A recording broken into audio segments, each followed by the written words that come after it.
The moment Max's paws hit the linoleum floor of Atlanta International's Terminal B, his ears pricked forward, something James Thompson hadn't seen in their 6 years together.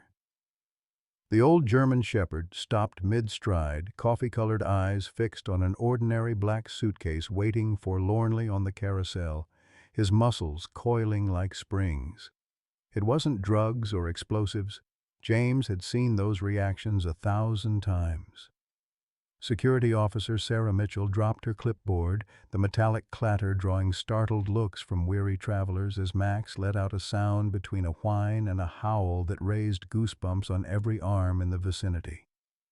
James remembered the day he'd found Max abandoned in a crate behind the shelter, trembling and half-starved, just like whatever was making those almost imperceptible movements inside that suitcase. "Get that bag to isolation, now!" James barked, his steady hands betraying the thundering in his chest. What living creature had been packed away like unwanted luggage, and would they find it in time? Leave a like and share your thoughts in the comments along with the city you're watching from now. Let's continue with the story. Hartsfield-Jackson. Atlanta International Airport sprawled like a small city across the Georgia landscape, a maze of terminals, concourses, and runways that processed nearly 300,000 passengers daily. On this warm May morning, sunlight streamed through the massive windows of the international terminal, highlighting dust motes dancing in the air and casting long shadows across the polished floors. Outside, azaleas bloomed in carefully maintained planters, their vibrant pinks and whites contrasting with the sleek glass and steel architecture. James Thompson hadn't always appreciated such details. At 62, with retirement papers waiting for his signature back in his cluttered office, he'd found himself noticing more of the world around him. Funny how the prospect of leaving made everything seem more vivid, more worth remembering. His weathered face, tanned from decades of outdoor work, carried deep lines around eyes that had seen too much and a mouth that smiled too little. The K-9 unit's offices sat tucked away in a non-public area of the terminal, a utilitarian space with linoleum floors and fluorescent lighting. Photos of handler dog teams past and present lined the walls, alongside citations and thank you letters. James's desk held just one personal item, a faded photograph of his late wife, Margaret, taken before cancer had stolen her away 15 years earlier. Max, his German shepherd partner, had been the only constant in James's life since Margaret's passing. At 7 years old, Max's muzzle was just beginning to show hints of gray, mirroring his handler's salt and pepper hair. Unlike many detection dogs that lived with their handlers, Max stayed at the facility. James's small apartment didn't allow pets, and after Margaret, he'd convinced himself he didn't need the companionship at home. Just at work, that was enough. Another day, another dollar, James muttered to Max as they began their morning patrol. The dog's alert brown eyes met his briefly before returning to their professional scan of the surroundings. Their record was impeccable: 16 drug busts, 7 weapons interceptions, and 3 explosive device detections in their 6 years together. Sarah Mitchell, the head of airport security, nodded curtly as they passed her office. At 58, Sarah ran her department with military precision, her silver-streaked dark hair always pulled back in a tight bun, her pantsuit impeccably pressed. Widowed young, with children now grown and scattered across the country, she'd poured herself into her work, finding purpose in rules and procedures when her personal life had fallen apart. "Thompson," she acknowledged. "Monthly security briefing at 4. "Don't forget this time." "Wouldn't dream of it," James replied with the hint of a smile that never quite reached his eyes. Their professional relationship was cordial but distant. Two people who'd chosen duty over connection for so long they'd forgotten how to bridge the gap. Neither knew that by sunset, the careful walls they'd built around themselves would begin crumbling, all because of a single black suitcase and what Max would find inside it. The morning routine had become so familiar to James that he could almost perform it in his sleep. Every day for the past 6 years began the same way. Arrive at 7:30 a.m., check in with dispatch, collect Max from the K-9 facility, review the day security alerts, and begin their patrol through the sprawling terminals of Atlanta's International Airport. Today was no different, or so James thought as he clipped Max's lead to his harness emblazoned with "Security" in bold yellow letters. "Looking spry this morning, aren't you, boy?" James commented as Max trotted alongside him, head held high, ears perked forward. The German shepherd had always carried himself with dignity, but there was something about his demeanor today, an extra alertness, an eagerness that seemed unusual even for Max. They began their rounds in Terminal E, where flights from Asia and Europe were arriving. The usual chaos of international travel surrounded them.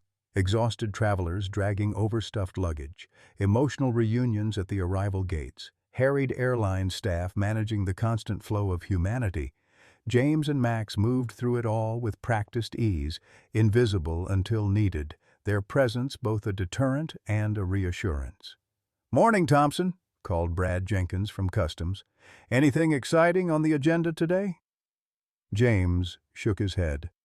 "Just the usual, though I've got those retirement papers waiting on my desk." Brad raised his eyebrows. "You finally pulling the trigger, huh? Never thought I'd see the day." "Neither did I," James admitted, feeling a familiar pang of uncertainty. What would life be without this daily rhythm, without Max? The question had kept him from signing those papers for months now. They continued their patrol, moving through Terminal D and into Terminal C, where most domestic connections were processed. As they approached the baggage claim area, James noticed a subtle change in Max's behavior. The shepherd's ears twitched, his nose lifted slightly, sampling the air. Years of working together had taught James to pay attention to these almost imperceptible shifts. "What is it, boy?" he murmured, slowing their pace. Max's focus narrowed, his body language becoming more intense with each step. When they reached Carousel 3, the dog stopped abruptly, his attention fixed on a row of luggage waiting to be claimed. James followed his gaze to an unremarkable black suitcase, medium-sized, scuffed at the corners, the kind you'd see by the hundreds in any airport. "Max, what have you got?" James kept his voice low and even as Max moved purposefully toward the suitcase, pulling slightly against his lead. Security protocol dictated a specific response to a dog alert: clear the immediate area, call for backup, establish a perimeter, and wait for specialized teams if necessary. But something about Max's behavior gave James pause. This wasn't his typical alert for narcotics or explosives. Instead of sitting or freezing in position as he'd been trained, Max was growing increasingly agitated, a low whine building in his throat. James approached cautiously, scanning the area for the bag's owner. The carousel had stopped moving, and most passengers had claimed their luggage and departed. This black suitcase sat alone with just a few other forgotten or delayed bags. As they drew closer, Max's whine intensified. James knelt beside the suitcase, examining it without touching. That's when he noticed them.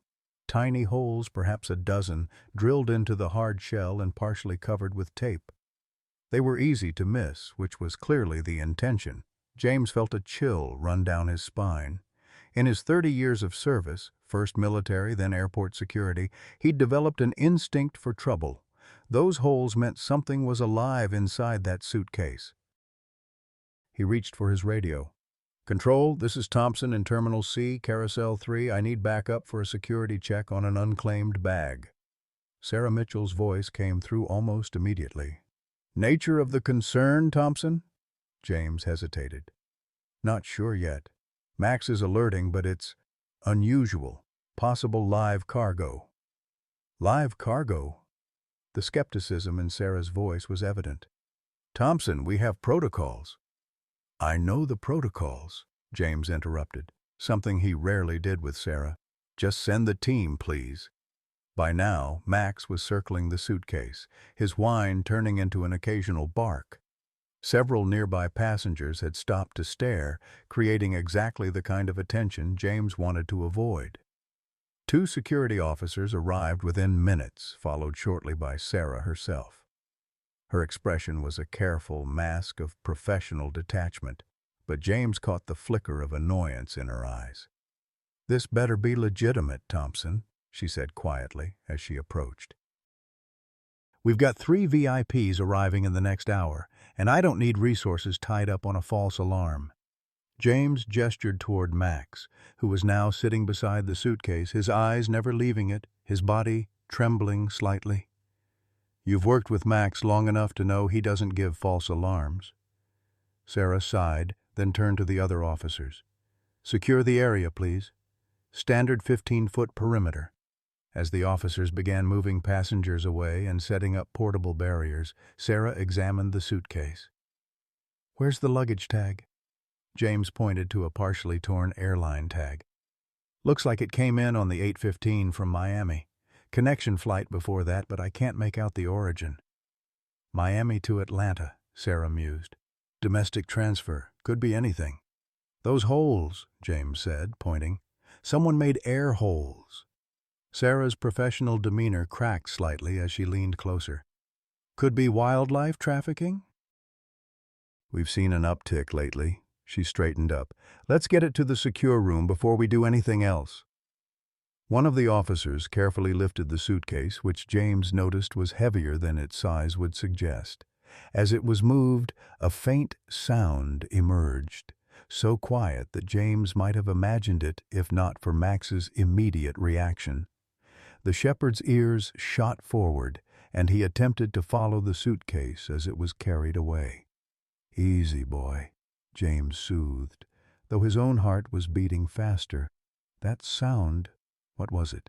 A mewling? A weak cry? In the secure examination room off the main concourse, Sarah took charge.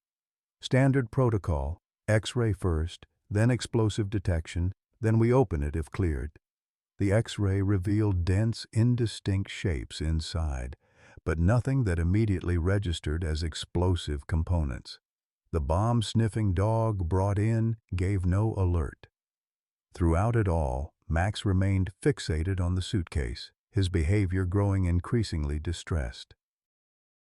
"I've never seen him like this," James said, concern evident in his voice.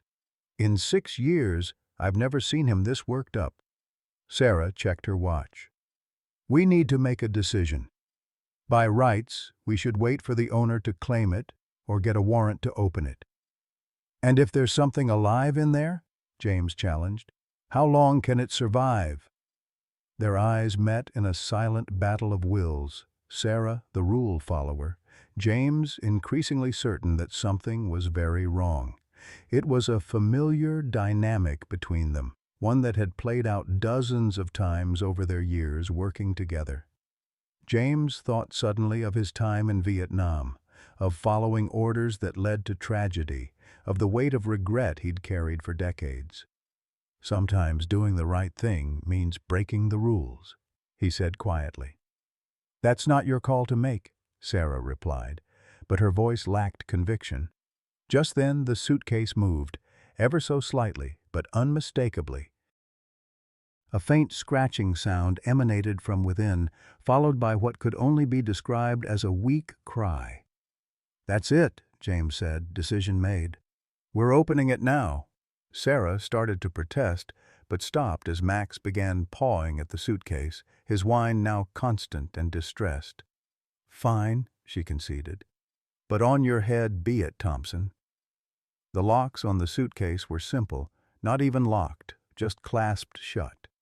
With gloved hands, James carefully released them and lifted the lid. The smell hit them first, a pungent mix of urine, feces, and something musky and wild. Then, as their eyes adjusted to what lay inside, a collective gasp filled the room. 3 tiger cubs, no more than a few weeks old, lay huddled together in the cramped space.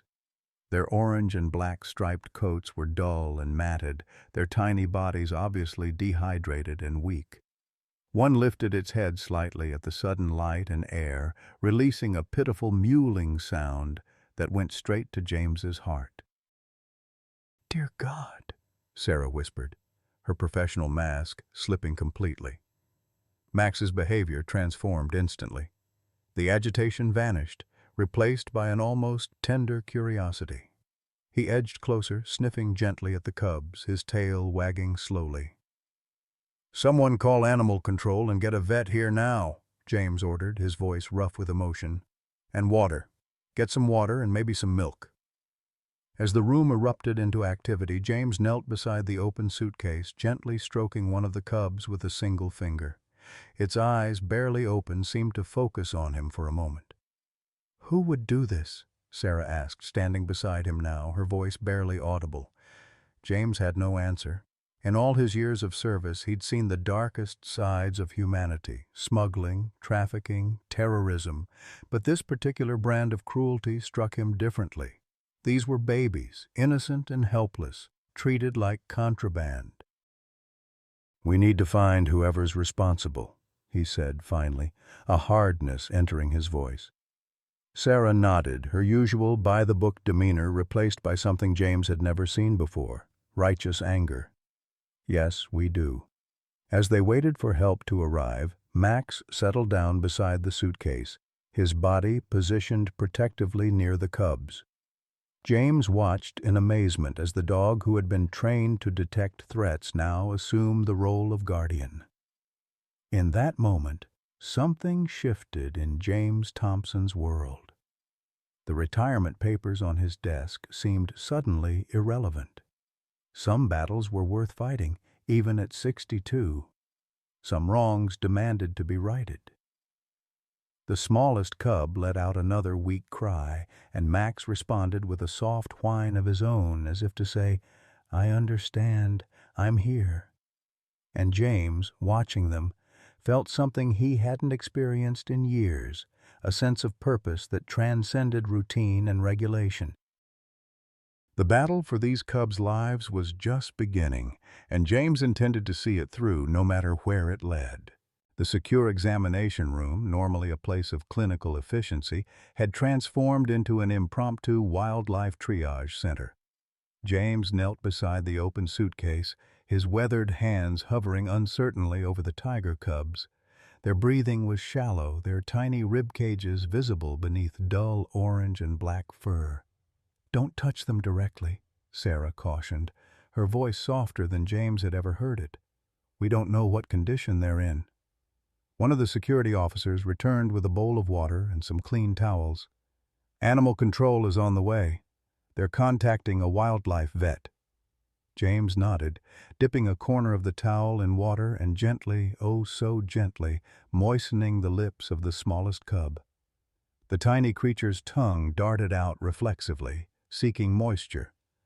"They're severely dehydrated," he said, fighting to keep his voice steady. "How long do you think they've been in there?"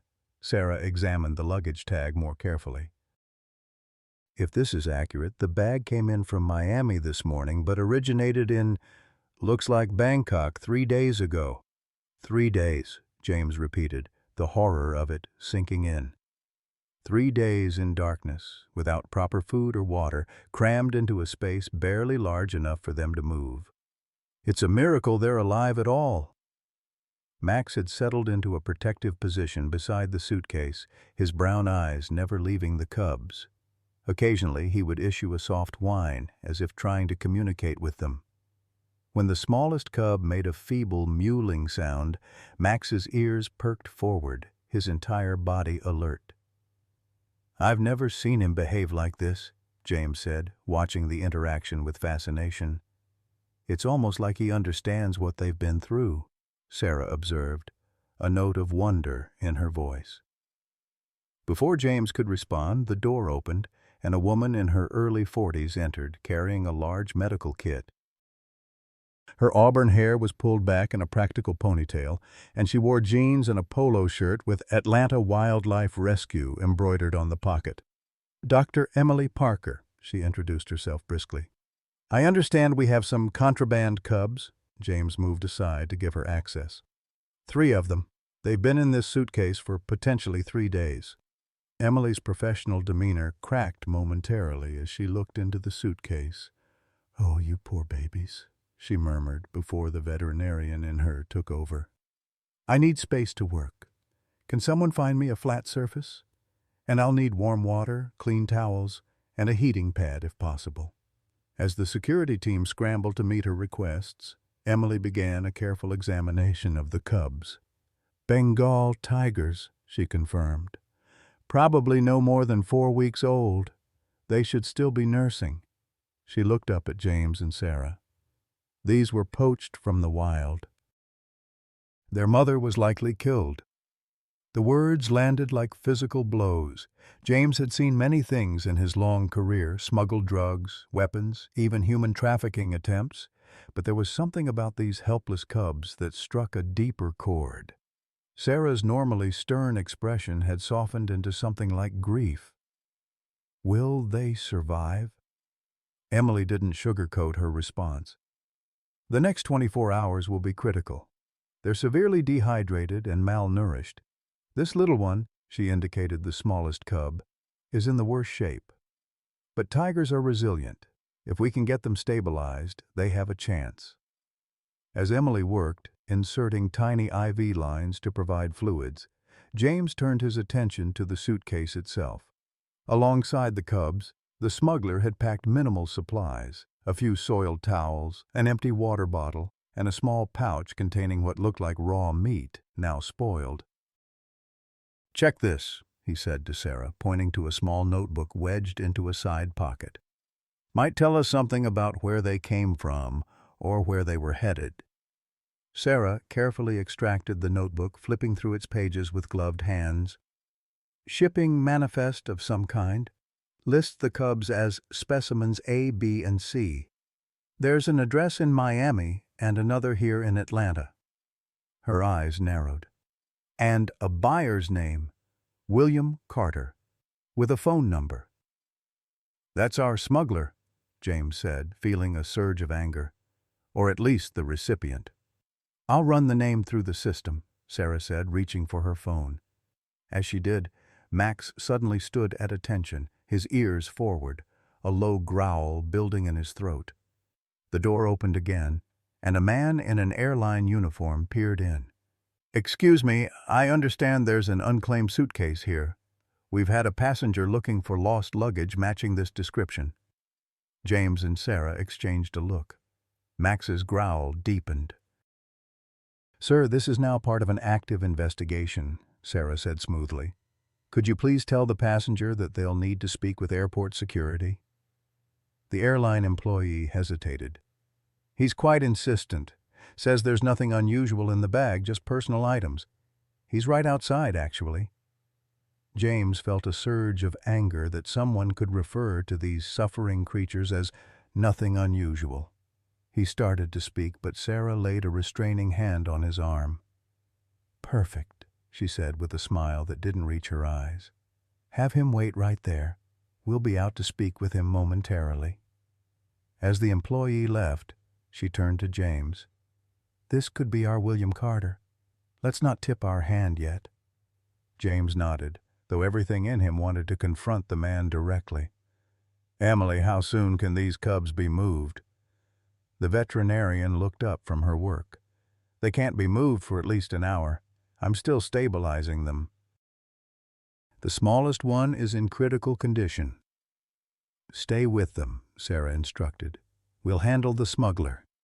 Outside in the corridor, a man in his mid-50s paced nervously. He wore an expensive but rumpled suit, his thinning hair combed carefully over a balding spot. When he spotted Sarah and James approaching, he stepped forward eagerly. "Officers, thank you. I've been looking everywhere for my suitcase. Black Samsonite came in on the Bangkok flight via Miami." "Your name, sir?" Sarah asked professionally. "William Carter," he replied, confirming their suspicion. "I really need to get that bag. I have important personal items inside." James studied the man carefully. Carter didn't look like the hardened criminal he'd expected. more like an anxious businessman having a very bad day. Max, at James's side, maintained a rigid posture, his eyes fixed on Carter. "Mr. Carter, I'm Security Chief Mitchell, and this is Officer Thompson. We need to ask you a few questions about the contents of your suitcase." Carter's face paled slightly. "Is there a problem? Did customs flag something?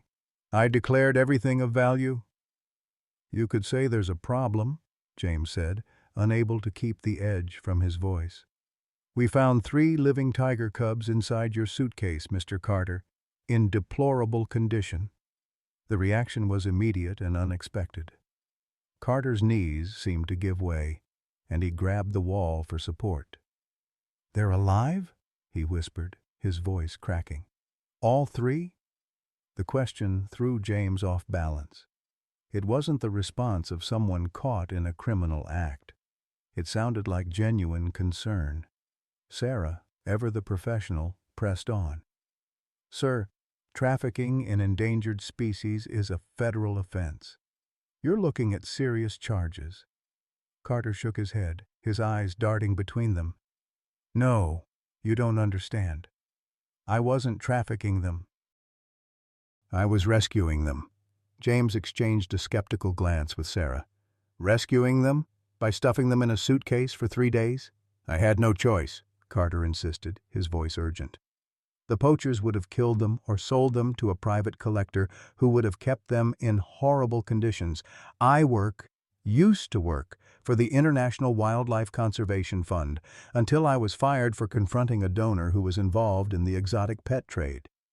It was a convenient story, James thought, but Max's behavior had changed subtly. The shepherd's aggressive stance had softened, his head tilted slightly as if reassessing the man before him. "We'll need to verify that," Sarah said, clearly sharing James's skepticism. "In the meantime—" "Please," Carter interrupted, his voice breaking. "Just tell me they're going to be okay, especially the smallest one. She was the weakest when I found them." There was something in his voice, a desperation that rang true. James found himself answering before Sarah could intervene. "They're being treated now. The vet says the next 24 hours are critical." Carter closed his eyes briefly, relief and worry battling across his features. "Thank God. I thought I'd lost them." "Mr. Carter," Sarah said firmly, "regardless of your intentions, what you did was illegal and dangerous to those animals. I'm placing you under temporary detention while we investigate your claims." As Sarah read him his rights and called for additional security personnel, James studied the man more carefully. Carter didn't protest his detention, didn't bluster or threaten lawyers, as most smugglers would. Instead, he kept asking questions about the cubs' condition, their treatment, what would happen to them now. When the additional officers arrived to escort Carter to a detention room, James made a decision. "I'm going to check on the cubs," he told Sarah. "Then I want to question him myself." Back in the examination room, Emily Parker was still working intently on the cubs. The scene had changed somewhat. The cubs had been transferred to a makeshift nest of towels on a table, each with tiny IV lines providing critical fluids. Max sat alertly nearby, watching every move the veterinarian made. "How are they doing?" James asked quietly. Emily glanced up, pushing a strand of hair from her face with the back of her wrist. "Holding their own for now. I've got fluids going, and they've each taken a little formula. But this little girl," she nodded toward the smallest cub, "she's fighting hard, but her condition is precarious." James moved closer, watching the tiny creature struggle for each breath. Her eyes, barely open, seemed enormous in her gaunt face. "We've detained a man who claims he was rescuing them, not trafficking them." Emily raised an eyebrow. "By putting them in a suitcase." "Some rescue." "That's what I thought," James agreed. "But there was something about him. He seemed genuinely concerned about their welfare." "People can be good actors when facing federal charges," Emily pointed out. James nodded, unable to argue with her logic. Yet something nagged at him. Carter's reaction had seemed too raw, too immediate to be feigned. And then there was Max's behavior. The shepherd had initially reacted with hostility toward Carter, but that had changed as the man spoke. "You've worked with wildlife trafficking cases before?" James asked. Emily nodded, gently stroking the largest cub as she checked its pulse. "Too many times. The exotic pet trade is brutal.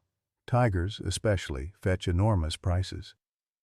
"Would you be willing to talk to this guy? See if his story holds water from a wildlife conservation perspective?" Emily considered this, then nodded. "Once these little ones are stabilized, yes. I can usually spot the difference between a conservationist and a collector." As they spoke, Max suddenly stood, his attention fixed on the smallest cub. A moment later, James saw why. The tiny tiger had stopped moving, her small chest still. "She's crashing," Emily said sharply, all conversation forgotten as she moved with practiced speed. "She's going into respiratory arrest." James stepped back, watching helplessly as Emily performed what looked like a miniature version of CPR on the cub, her movements precise and urgent. Max whined anxiously, pacing back and forth, his eyes never leaving the small, motionless form. "Come on, little one," Emily murmured as she worked. "Don't give up now." Time seemed to stretch as Emily fought for the cub's life. James found himself holding his breath, struck by how much it suddenly mattered that this tiny creature survive. It wasn't just about catching a smuggler anymore. It was about saving an innocent life. After what felt like an eternity but was probably less than a minute, the cub gave a feeble gasp and began breathing again. Emily continued working, administering an injection, adjusting the IV flow. "She's back," she said finally, her voice betraying her exhaustion. "But she's not out of the woods yet." James realized he'd been clenching his fists so tight that his nails had left marks in his palms. "What can I do?" he asked. Emily considered for a moment. "Talk to your suspect. Find out exactly what conditions these cubs were kept in before they were put in that suitcase. What they were fed, how they were housed. It might help me treat them more effectively." James nodded. "I'll do that right away." As he turned to leave, Max remained seated, his attention fixed on the cubs. "He can stay if he wants," Emily offered, noticing James's hesitation. "He seems to have appointed himself their guardian, and honestly, they respond to his presence." "The largest one's heart rate stabilizes when your dog is near." James looked at Max, torn between taking his partner with him and recognizing the unexpected role the shepherd had assumed. "Stay, Max," he said finally. "Guard." Max's posture straightened at the familiar command, his expression almost solemn as he accepted the assignment to protect the vulnerable cubs. As James headed toward the detention area to question William Carter, he felt a strange mixture of emotions. The anger at what had been done to the cubs still burned, but it was now tempered with confusion. Carter's reaction didn't fit the profile of a wildlife trafficker, and Max's behavior suggested there might be more to the story. One thing was certain: those cubs were fighting for their lives, and James was determined to uncover the full truth, wherever it led. The retirement papers on his desk seemed very far away now. Some things were worth fighting for, even in the twilight of a long career.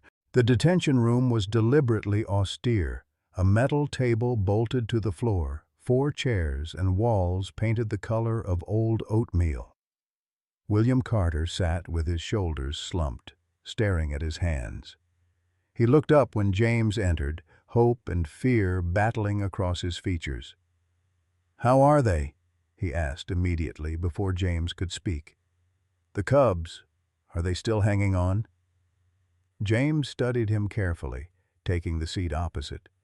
In his 30 years of law enforcement, he'd interviewed hundreds of suspects, learning to read the subtle tells of deception. Carter's concern seemed genuine, but that didn't necessarily make his story true. The vet is doing everything possible, James said neutrally. The smallest one is in critical condition. Carter closed his eyes briefly, pain evident in his expression. Her name is Sasha, he said quietly. The other female is Maya, and the male is Raj. Their mother was killed by poachers 2 weeks ago in northern Thailand. James raised an eyebrow. You named them? Of course I named them, Carter replied, a hint of indignation breaking through his worry. They're living creatures, not merchandise. Yet you transported them in a suitcase, James pointed out, unable to keep the edge from his voice. Without proper food, water, or care for days. Carter leaned forward, his eyes suddenly intense. Do you have any idea what happens to tiger cubs on the black market, Officer Thompson? They're sold to private collectors who keep them in basement cages or to traditional medicine practitioners who grind their bones into powder. They're drugged for tourist photos or chained in roadside zoos. His voice cracked slightly. I did what I had to do to get them out. There was a raw conviction in his words that gave James pause. Tell me about yourself, Mr. Carter. You mentioned the International Wildlife Conservation Fund? Carter nodded, his posture relaxing slightly as he moved to familiar ground. I was their Southeast Asia field director for 15 years. We worked to protect endangered species in their natural habitats, mostly big cats and elephants. You said you were fired? A shadow crossed Carter's face. Last year, I confronted a major donor, Robert Chambers, after discovering he was secretly involved in the exotic pet trade. He was funding our conservation work with one hand while profiting from poaching with the other. He gave a bitter laugh. Chambers had powerful friends on the board. I was terminated for inappropriate conduct toward a benefactor. James made a mental note to check this story. If true, it would support Carter's claim that he was a conservationist, not a trafficker. So, what were you doing in Thailand? Freelance consulting for a smaller conservation group, Carter explained. I was documenting tiger populations in protected areas when local contacts told me about a poaching incident. The mother had been killed, but the cubs were taken alive for the black market. His expression darkened. I tracked them to a holding facility and managed to acquire them. You stole them, James translated. Carter met his gaze unflinchingly. I rescued them from people who would have killed them or condemned them to a life of misery. Yes. Why not turn them over to Thai authorities? Because certain officials are complicit in the trade, Carter said wearily, as if explaining something obvious. And even the honest ones don't have the resources to care for tiger cubs properly. I needed to get them to a reputable sanctuary in the States. So you stuffed them in a suitcase, James said flatly. How is that any better than what the poachers would have done? Carter flinched as if struck. I had no choice. Commercial airlines won't knowingly transport tiger cubs without extensive paperwork I couldn't get because I didn't officially have custody of them. He ran a hand through his thinning hair.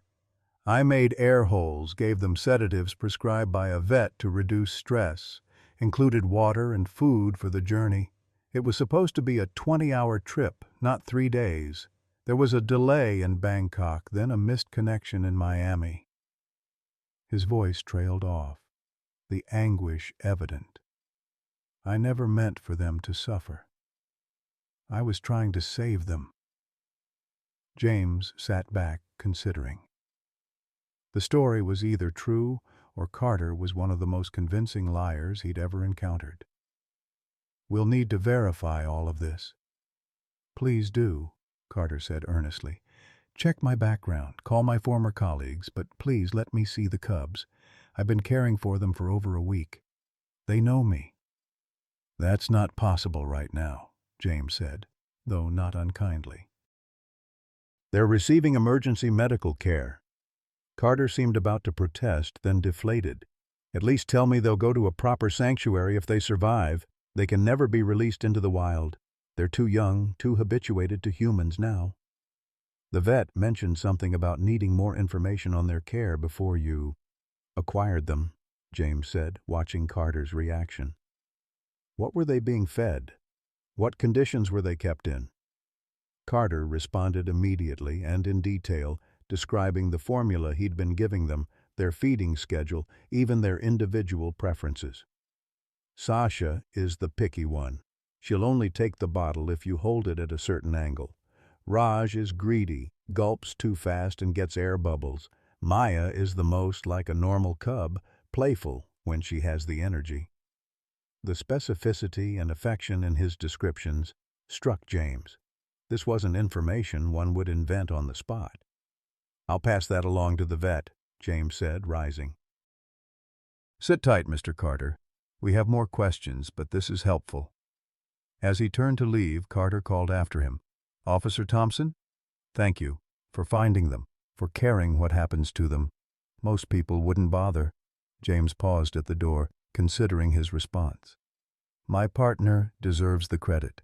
The dog who found them, Max. He wouldn't give up until we opened that suitcase. A ghost of a smile touched Carter's worn face. Then, please, thank Max for me. In the corridor outside, James found Sarah waiting, her expression troubled. How did it go? His story checks out so far, James admitted. He knew details about the cubs that seem legitimate. Says he rescued them from poachers. Sarah frowned. I've been making calls. The International Wildlife Conservation Fund confirms Carter worked for them for 15 years with an excellent record until his termination last year. The circumstances are murky. Official reason was professional differences. James nodded slowly. He claims he confronted a donor who was involved in the exotic pet trade. Could be true, Sarah acknowledged. Still doesn't excuse transporting endangered animals in a suitcase. That's a federal offense, good intentions or not. I know, James agreed. But if he's telling the truth, his actions, while illegal, were meant to save them. Sarah gave him a searching look. You're sympathizing with him. I'm reserving judgment until we have all the facts, James corrected her. Speaking of which, I need to get back to Emily. Dr. Parker. Carter provided some specific information about the cub's care that might help her. As they walked back toward the examination room, Sarah's phone chimed. She checked the message and grimaced. Media's caught wind of this. Airport spokesperson is fielding calls about tiger cubs discovered in luggage. We need to coordinate our response. James felt a flicker of irritation. The last thing he wanted was cameras and reporters swarming the airport, turning the cubs' fight for survival into a spectacle. Can we keep it contained, at least until we know if they're going to make it? I'll do my best, Sarah promised. But you know how these things go. Everyone loves a story about baby animals being rescued. When they reached the examination room, they found a scene of quiet intensity. Emily Parker was still working steadily, moving between the three cubs with practiced efficiency. Max remained at his self-appointed post, watching everything with alert attention.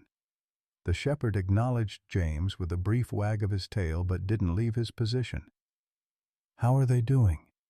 James asked softly, not wanting to disturb Emily's concentration. She straightened, pressing a hand to the small of her back. Stable for now. The two larger ones are responding well to treatment.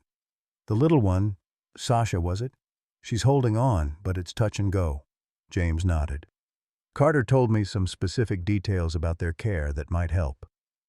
He relayed the information about their feeding preferences and habits. Emily listened intently, nodding occasionally. That tracks with what I'm seeing. If he's been caring for them for over a week, he's done a decent job under the circumstances. They're underweight but not severely malnourished. The dehydration is from the extended time in transit, not chronic neglect. So his story could be true? Sarah asked, skepticism still evident in her tone. From a veterinary perspective, yes, Emily confirmed. These cubs haven't been in the hands of someone who intended to sell them as pets or for parts. They've been receiving basic, appropriate care. She paused, stroking the largest cub gently as he squirmed in his nest of towels. That doesn't excuse putting them in a suitcase, but it suggests his intentions might have been as he claimed. Max suddenly lifted his head, ears forward, a soft whine escaping him. A moment later, the smallest cub, Sasha, began to twitch, her tiny body convulsing. "She's seizing," Emily said sharply, moving to the cub with swift precision. "I need space to work."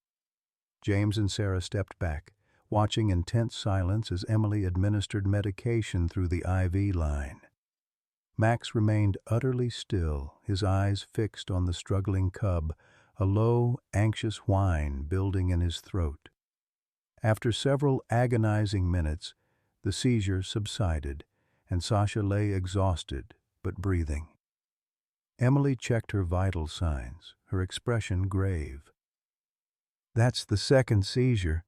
Her system is under tremendous stress," she said quietly. "The next few hours will determine if she makes it." James found himself unexpectedly moved by the tiny creature's fight for survival. "Is there anything else we can do?" Emily hesitated, then said, "Actually, there might be.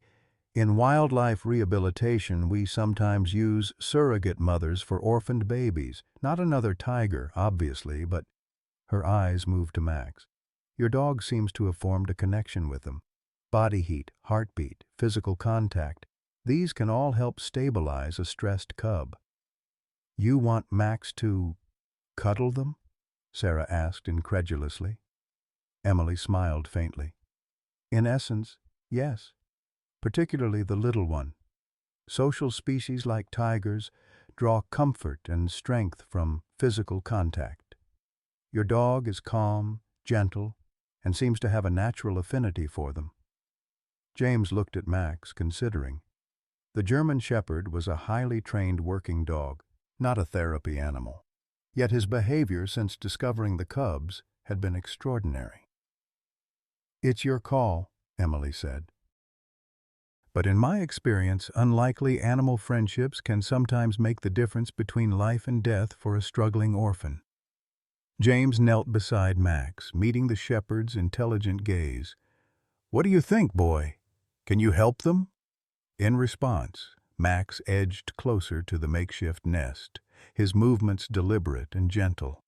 He settled beside the table, positioning himself where he could see all three cubs. Emily carefully lifted Sasha, now wrapped in a soft towel, and placed her against Max's side. The cub, barely larger than a kitten, snuggled instinctively against the dog's warm fur.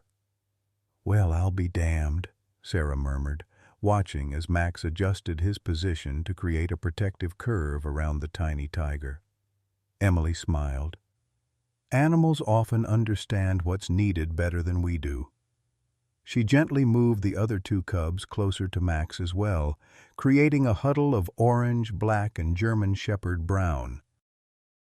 As they watched this unlikely family form, the door opened and a young security officer appeared, looking flustered. "Chief Mitchell, there's a situation at the main terminal. The media's arrived in force, and there's a man claiming to be from the Fish and Wildlife Service demanding to see the tigers and the suspect." Sarah sighed. "I'll handle it. Thompson, stay with all of them." She gestured to the improbable gathering of dog and tiger cubs. After she left, James pulled up a chair, settling in for what promised to be a long vigil. Emily continued her work, checking vital signs, adjusting medications, preparing formula for when the cubs were strong enough to feed. "You've seen cases like this before?" James asked after a while, watching her capable hands at work. Emily nodded. "Too many. The exotic pet trade is cruel and relentless." "But it's rare to see someone who genuinely tried to do the right thing, even in the wrong way. You believe Carter's story, then?" "I've worked with enough conservationists and enough traffickers to tell the difference," she said.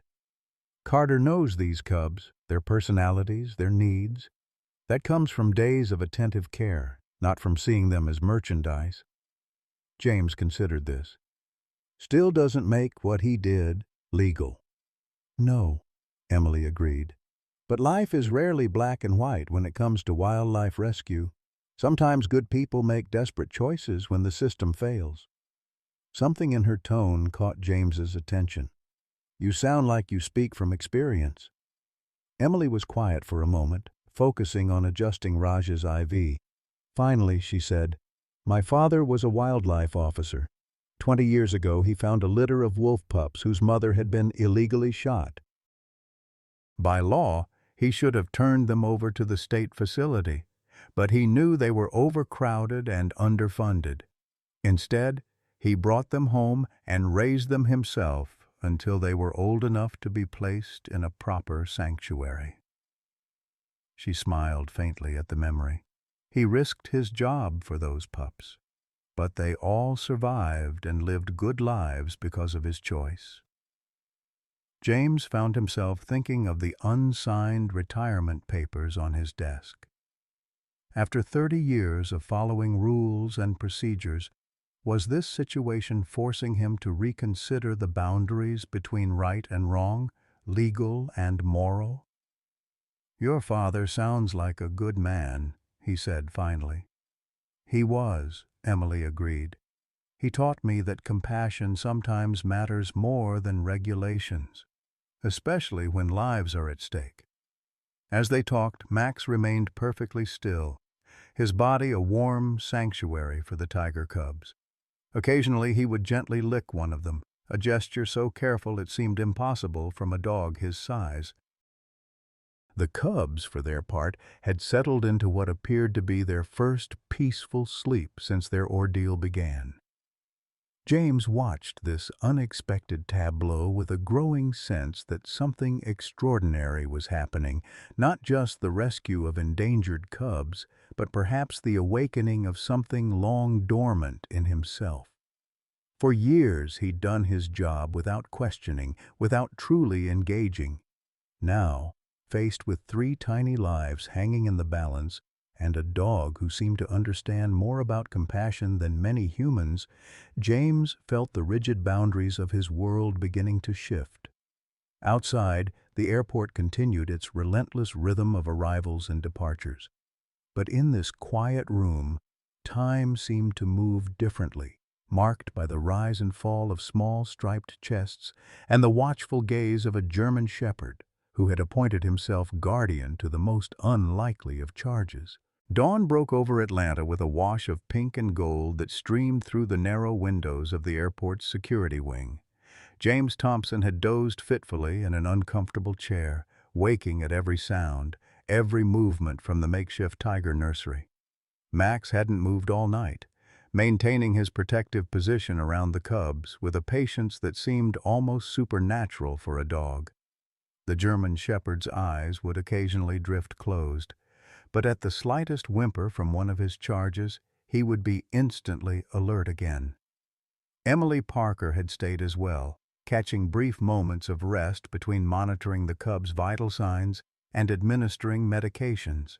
Her dedication impressed James.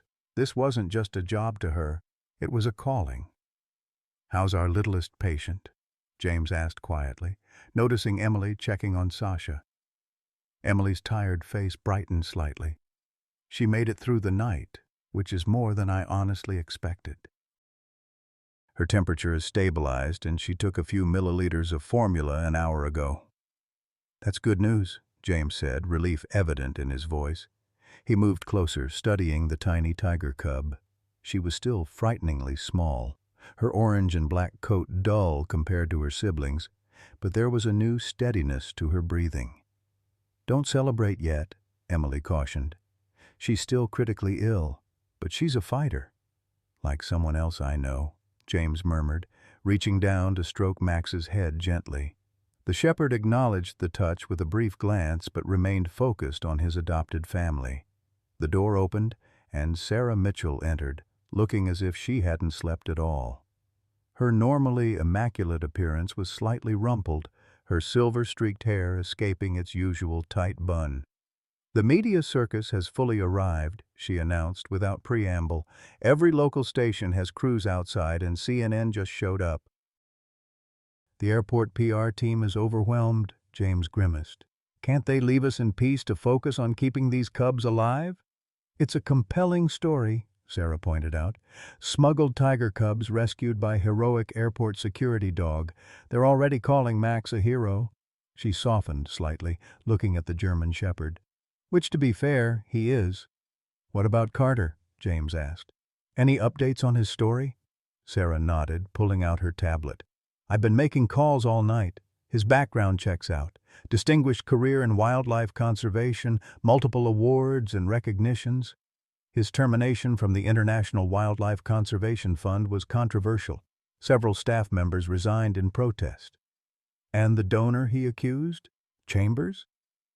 "Robert Chambers," Sarah confirmed. "Billionaire real estate developer, major philanthropist. On the surface, he's squeaky clean. But I found some interesting connections to companies that have been investigated for wildlife trade violations. Nothing proven, but where there's smoke—" James absorbed this information, the pieces of Carter's story falling into place. "So Carter might have been right about Chambers." "Possibly," Sarah conceded. "I also confirmed there was a reported poaching of a tigress in northern Thailand 2 weeks ago, right where Carter said he was working." "So his story checks out," James said. "Factually, yes." Sarah's expression remained conflicted. "But legally, he still committed multiple serious offenses: smuggling endangered species across international borders, falsifying customs declarations, transporting wildlife without proper permits." "To save their lives," James pointed out. "That's for the courts to decide," Sarah countered, though without her usual conviction. "The Fish and Wildlife Service is sending a senior agent this morning. They'll have jurisdiction over the cubs and decisions about charges against Carter."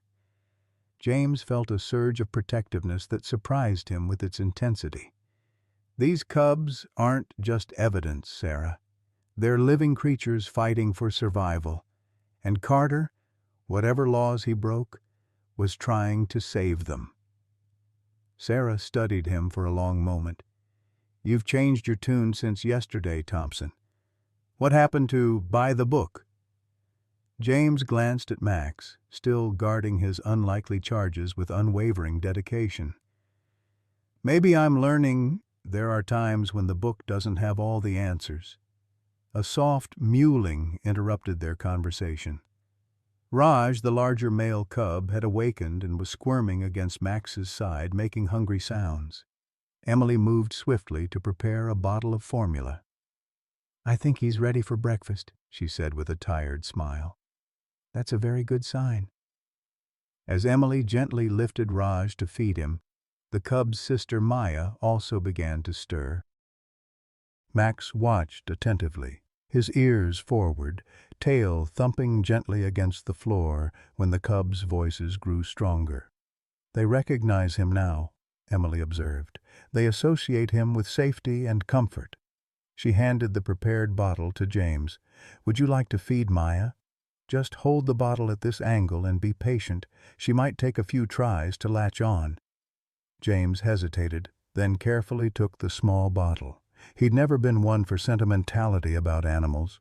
They were either working partners like Max or wild creatures best left alone. But as Maya's tiny mouth found the nipple and her eyes fixed on his face with surprising intensity, something shifted in his chest. "There you go, little one," he murmured, surprised by the gentleness in his own voice. "You're going to be just fine." Sarah watched this transformation with a raised eyebrow but said nothing. The peaceful moment was broken by a sharp knock at the door. A young security officer poked his head in. "Chief Mitchell, the Fish and Wildlife agent is here. Says it's urgent he inspect the evidence immediately." Sarah sighed. "Tell him I'll be right there." "He's, right behind me, ma'am," the officer said apologetically, stepping aside. A tall man in a crisp uniform entered without waiting for further invitation. His badge identified him as Special Agent Robert Morris of the U.S. Fish and Wildlife Service. Everything about him radiated official authority, from his perfectly pressed uniform to his military straight posture. "Chief Mitchell, Agent Morris, I understand you have 3 illegally transported Bengal tiger cubs in your custody, along with the smuggler responsible." His gaze swept the room, taking in the makeshift nursery, Emily with Raj in her arms, James feeding Maya, and Max still protectively curled around Sasha. "That's correct," Sarah confirmed, shifting into her professional mode. Although the circumstances are more complicated than initial reports suggested, Morris's expression remained impassive. "Smuggling endangered species is a straightforward federal offense, regardless of circumstances. I'll need to document the evidence and arrange transport of the animals to our holding facility immediately." "Transport?" Emily looked up sharply. "That's not possible. These cubs are in critical condition, especially the smallest one. Moving them now could kill them." Morris frowned. "With all due respect, Doctor?" "Parker. Dr. Emily Parker, Atlanta Wildlife Rescue. Dr. Parker, these animals are evidence in a federal investigation. My orders are to secure them in an approved facility." James carefully handed Maya back to Emily and stood to face Morris. "Agent Morris, these cubs nearly died after their last transport. The smallest one had 2 seizures last night. They need continued emergency care, not another traumatic move. And they'll receive appropriate veterinary attention at our facility," Morris countered. "Forgive my bluntness," Emily said, her voice tight with controlled anger. "But your appropriate attention isn't specialized neonatal care for critically ill tiger cubs.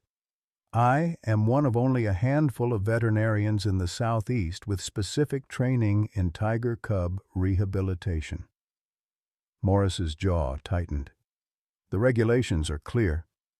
"The regulations can wait," James interrupted, surprising himself with his vehemence. "These cubs can't." A tense silence filled the room. Even Max seemed to sense the conflict, his body shifting slightly to place himself more protectively around little Sasha. Sarah cleared her throat. "Agent Morris, I understand your position. But perhaps we can find a compromise that satisfies both the legal requirements and the medical needs of the cubs." Morris looked unconvinced, but before he could respond, a commotion erupted in the hallway. Raised voices, hurried footsteps, and then William Carter burst into the room, flanked by 2 security officers trying unsuccessfully to restrain him. "I need to see them," Carter was saying, his voice desperate. "Please, just let me see if they're alive."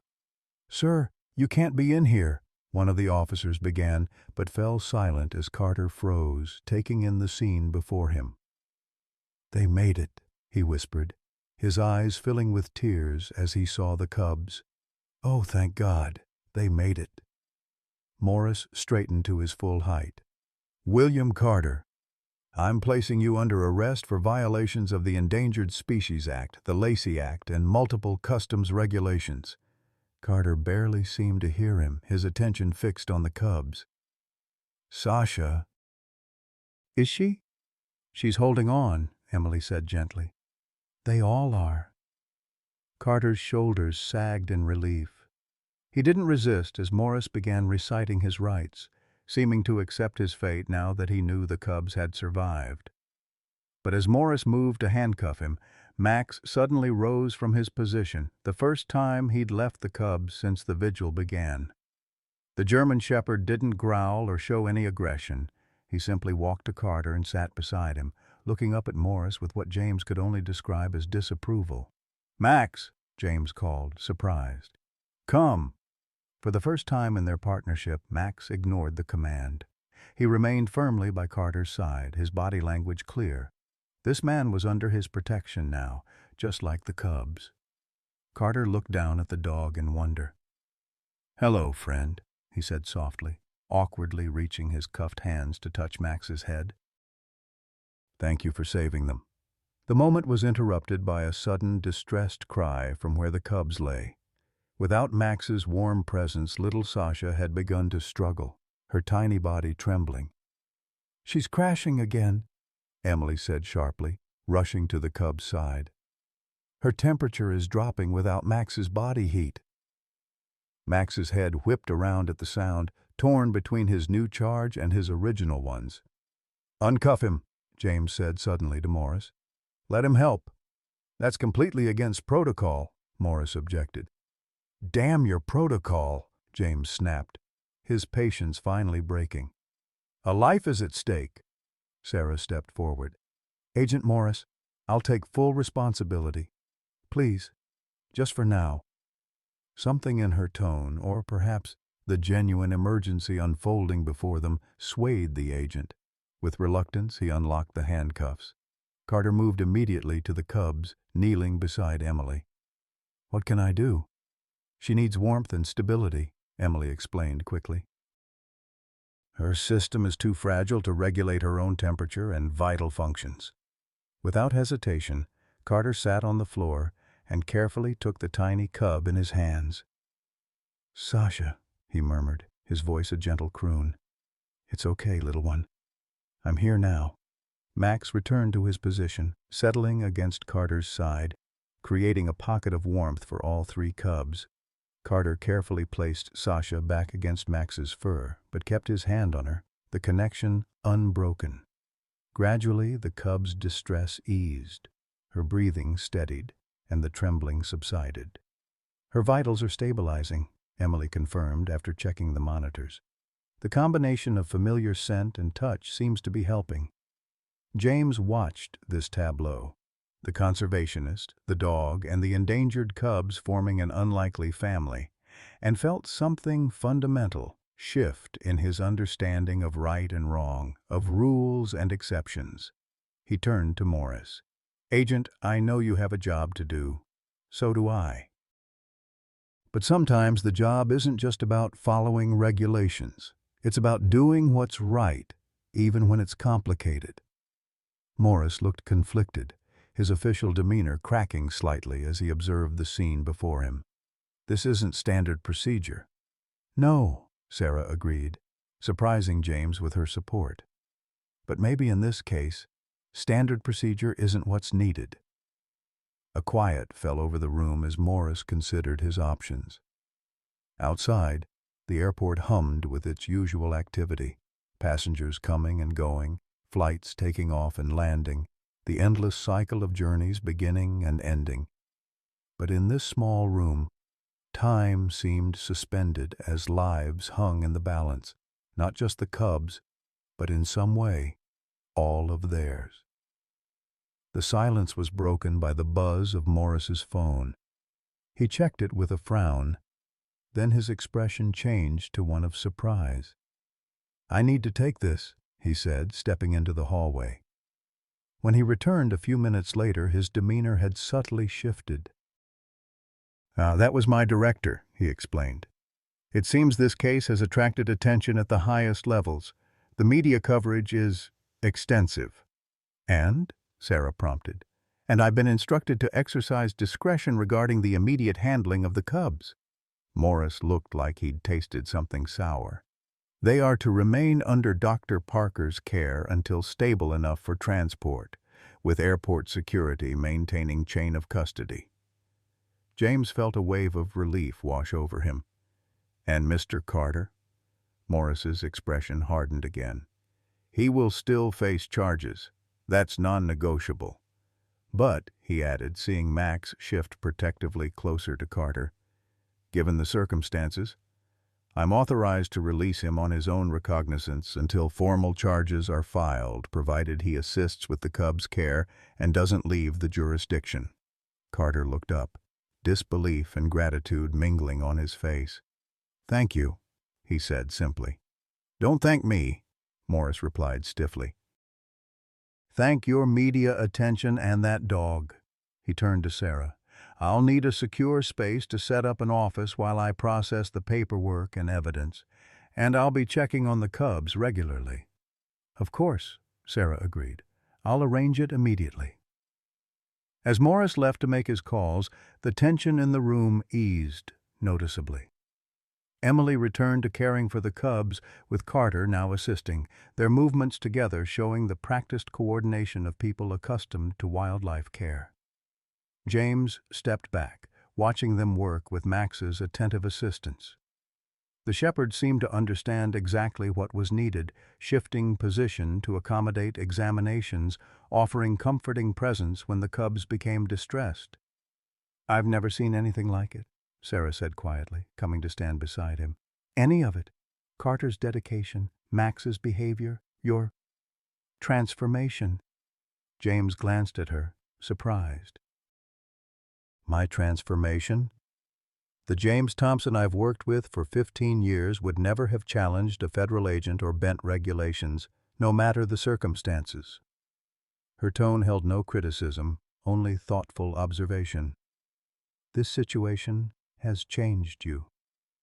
James considered her words, watching as Max gently nuzzled little Sasha, encouraging her to take a few drops of formula from Emily's dropper. "Maybe it's not change," he said finally. "Maybe it's remembering something I'd forgotten." "And what's that?" "That the point of rules is to protect lives and do good. When they fail to do that, maybe it's the rules that need examining, not the person breaking them." Sarah was quiet for a long moment. "My late husband used to say something similar," she admitted. "Before he died, he told me not to let grief turn me into someone who follows rules instead of her heart." A faint smile touched her lips. "I didn't listen very well. It's never too late to start," James offered, surprised by the personal revelation from his usually reserved colleague. Their conversation was interrupted by a soft exclamation from Emily. "Look at this." They turned to see little Sasha, the weakest cub, actually nursing from the bottle, her tiny paws kneading the air as she drank. "That's the first time she's taken a full feeding," Emily said, joy evident in her voice. "This is a major breakthrough." Carter's face shone with emotion as he watched. "That's my girl," he murmured. "I knew you were a fighter."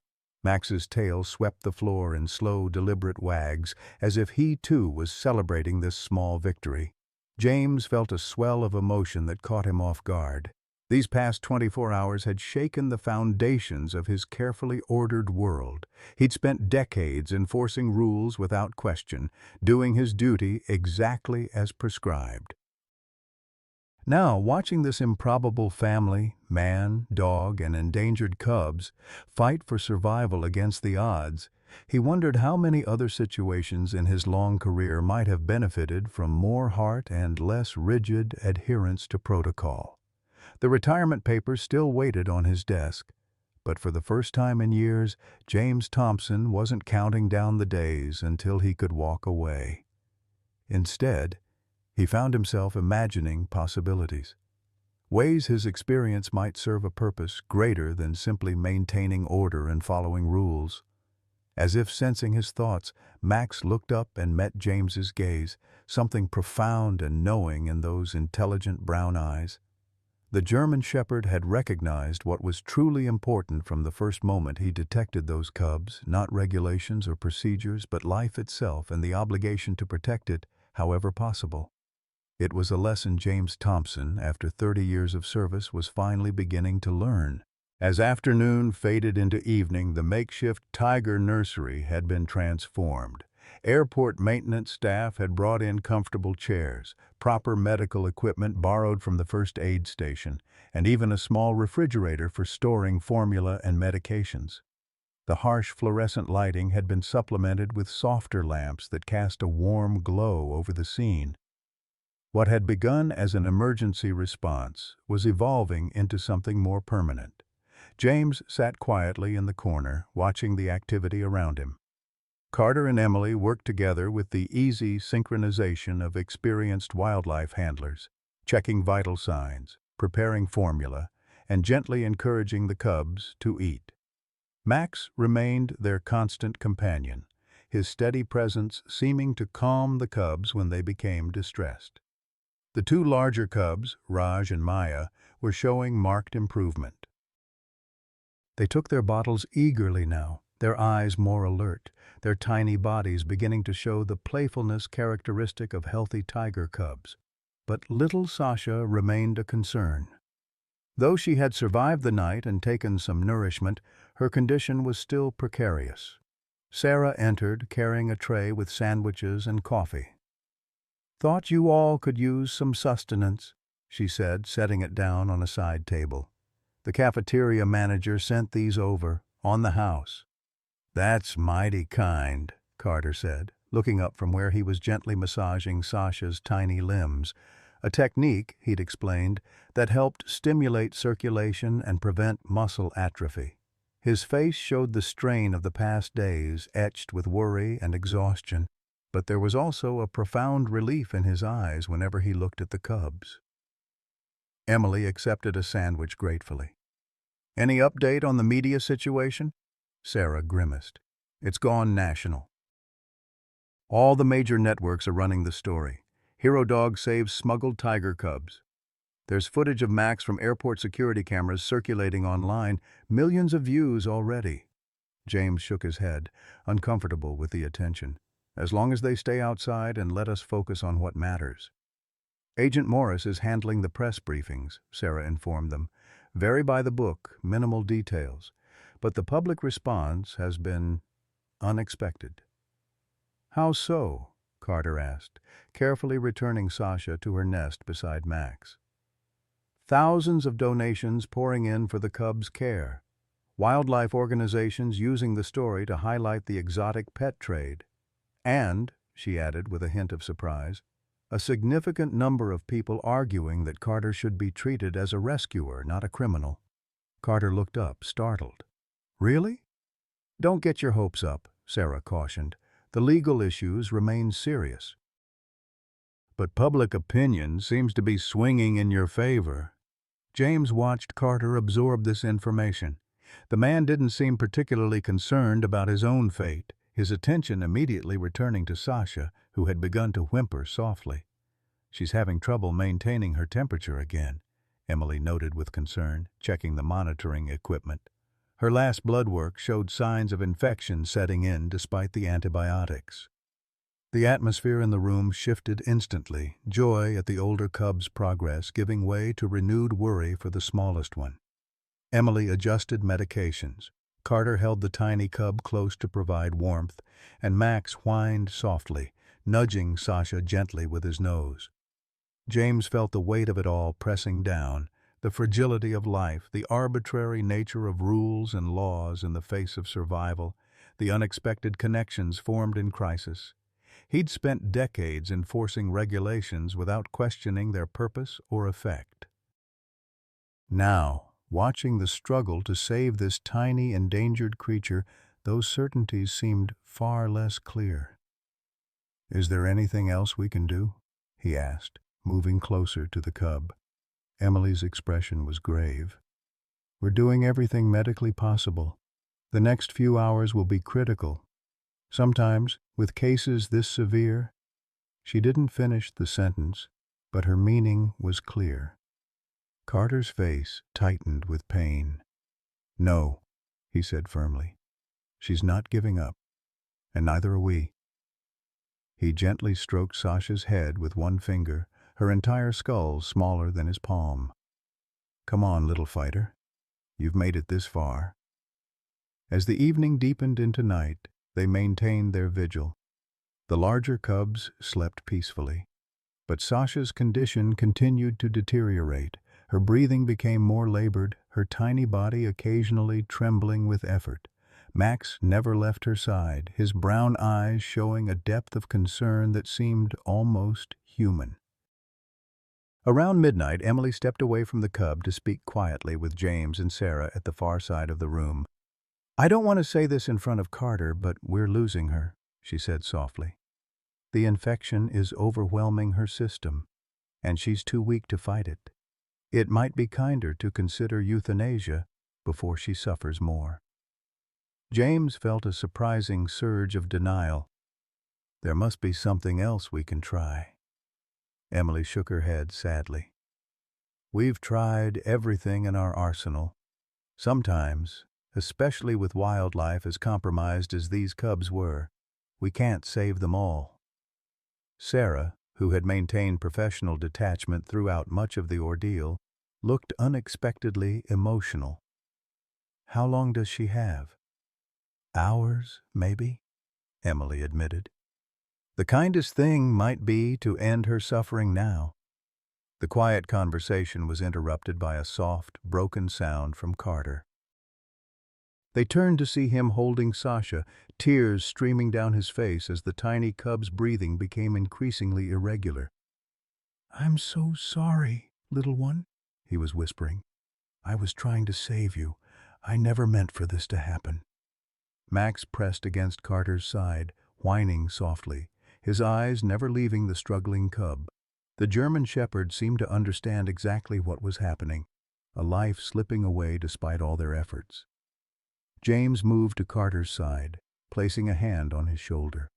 No words seemed adequate. In his long career he'd seen death before, but somehow this tiny creature's fight affected him more deeply than he could have imagined. "I found them in a filthy cage," Carter said suddenly, his voice rough with emotion. Their mother had been killed for her pelt and traditional medicine ingredients. These three were being kept barely alive until they could be sold. Sasha was the smallest, already struggling. The poachers didn't care if she lived or died. She was just inventory to them. He looked up at James, anguish in his eyes. "I had to get them out. I couldn't leave them there." "You did the right thing," James said firmly, surprising himself with the conviction in his voice. "Whatever the law says, you did the right thing." Emily approached quietly. "William," she said gently, using his first name for the first time. "She's suffering. It might be time to let her go peacefully." Carter's face crumpled. "I know," he whispered. I wanted so badly to save them all." "You gave her a chance," Emily assured him. "Without you, she would have died in that poacher's cage, without ever knowing kindness or care." As they spoke, Max suddenly moved, carefully taking the fabric of Carter's sleeve in his teeth and tugging gently. "What is it, boy?" James asked, puzzled by this new behavior. Max tugged again, more insistently, then released the sleeve and moved to a soft blanket that had been set aside. He picked it up in his mouth and brought it back to Carter, dropping it beside him with clear purpose. Carter looked confused, but Emily's eyes widened with understanding. "He wants you to wrap her in it," she said softly. "It's what mother dogs do with failing puppies. Keep them warm, close, surrounded by scent and heartbeat, even when there's little hope." With trembling hands, Carter wrapped Sasha in the soft blanket.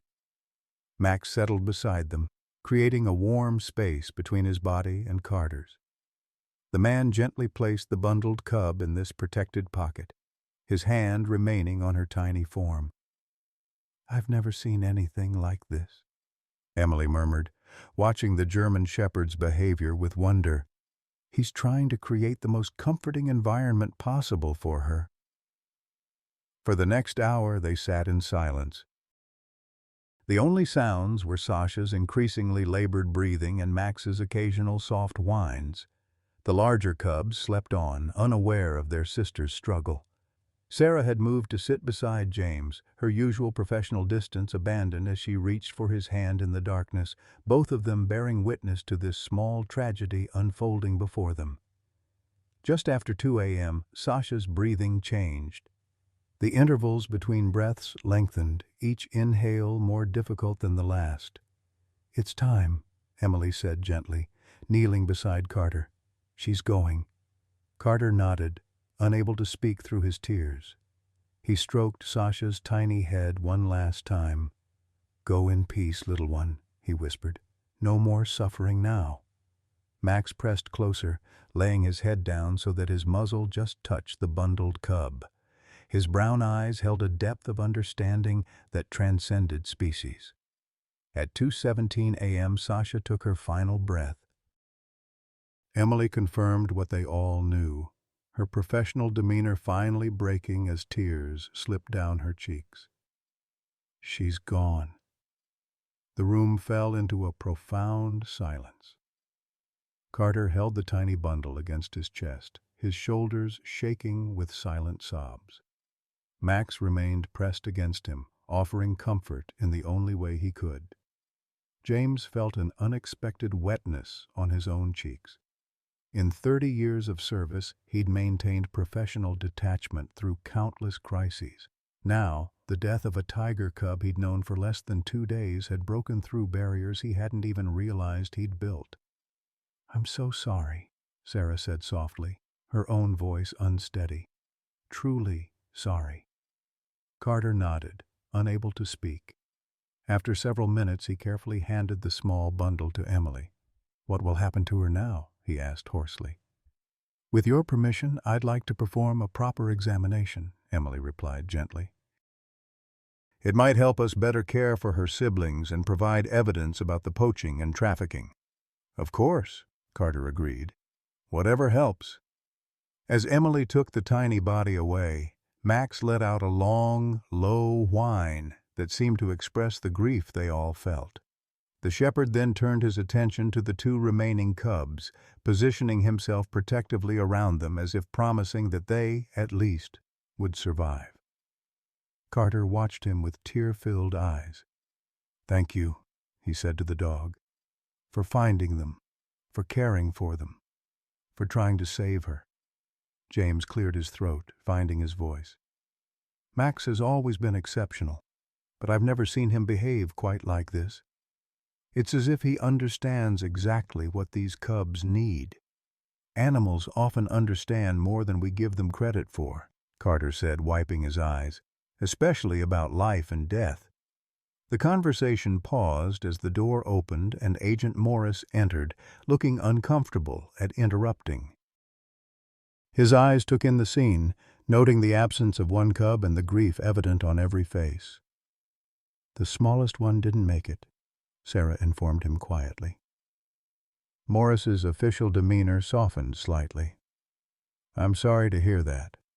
He hesitated, then added, "I need to document this for the case file."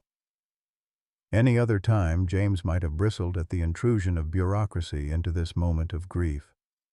But something had changed in him over these past days. "Of course," he said instead. "That's your job." As Morris made his notes and took photographs, James found himself reflecting on the arbitrary nature of human laws in the face of life's deeper realities. A tiger cub had died tonight because human greed had taken her mother. Human cruelty had imprisoned her, and human laws had complicated her rescue. Yet it was human compassion, Carter's, Emily's, even his own, that had given her final hours dignity and care. When Morris finished and quietly left, an exhausted silence fell over the room. The adrenaline that had kept them going for days seemed to drain away, leaving only grief and fatigue in its wake. "You should get some rest," James told Carter. "Max and I will watch over the others." Carter shook his head. "I can't leave them. Not now." "At least lie down for a while," Sarah suggested, indicating a cot that had been brought in earlier. "You're no good to them if you collapse." After some persuasion, Carter reluctantly stretched out on the cot, positioned where he could still see the remaining cubs. Despite his determination to stay awake, exhaustion claimed him within minutes. James sat beside Max, gently stroking the shepherd's fur. "You did everything you could, boy," he murmured. "Sometimes that's all we can do." Max looked up at him with those wise brown eyes, then deliberately rested his head on James's knee, a gesture of connection they'd rarely shared in their working relationship. Sarah, watching them, spoke softly. "In all the years we've worked together, I've never seen you like this, Thompson." "Like what?" "Emotionally invested, breaking rules, challenging authority." She paused. "It suits you." James considered this. "Maybe I've been hiding behind the badge and the rule book for too long. playing it safe. We all have our ways of protecting ourselves, Sarah acknowledged, a rare vulnerability in her voice. After my husband died, I threw myself into work, into procedures and regulations. They don't ask anything of your heart. And this does? She gestured to the sleeping cubs, to Carter's grief-exhausted form, to Max's vigilant presence. How could it not? Outside the window, the first hint of dawn lightened the sky. Another day at Hartsfield-Jackson International Airport was beginning. Thousands of travelers would pass through, most never knowing the drama that had unfolded in this small room. A life lost, lives saved, and lives changed forever. James Thompson had begun this week counting the days until retirement. Now, cradling a German shepherd's head on his knee while keeping vigil over endangered tiger cubs, he found himself considering a different kind of future, one where rules and compassion might find a better balance, where the letter of the law could be tempered by its spirit. One tiny tiger hadn't survived the night, but something new had been born in her passing, a recognition that sometimes the most important things couldn't be found in any rule book. Morning brought with it a subdued atmosphere in the makeshift tiger nursery. Emily had returned after taking care of Sasha's remains, her eyes red-rimmed but her movements purposeful as she checked on the surviving cubs. Raj and Maya were showing continued improvement, taking their formula eagerly and beginning to exhibit more normal cub behaviors, stretching, making small vocalizations, even attempting to play with each other in brief bursts of energy. Carter sat beside them, his grief evident but tempered by his concern for the living. The lines of exhaustion on his face had deepened overnight, yet there was a quiet determination in his every movement. This man, James realized, had risked everything to save these cubs, and despite losing one, would not abandon his mission.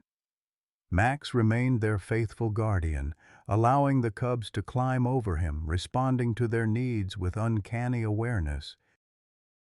The bond that had formed between the German shepherd and the tiger cubs defied explanation, yet was undeniable to anyone who witnessed it.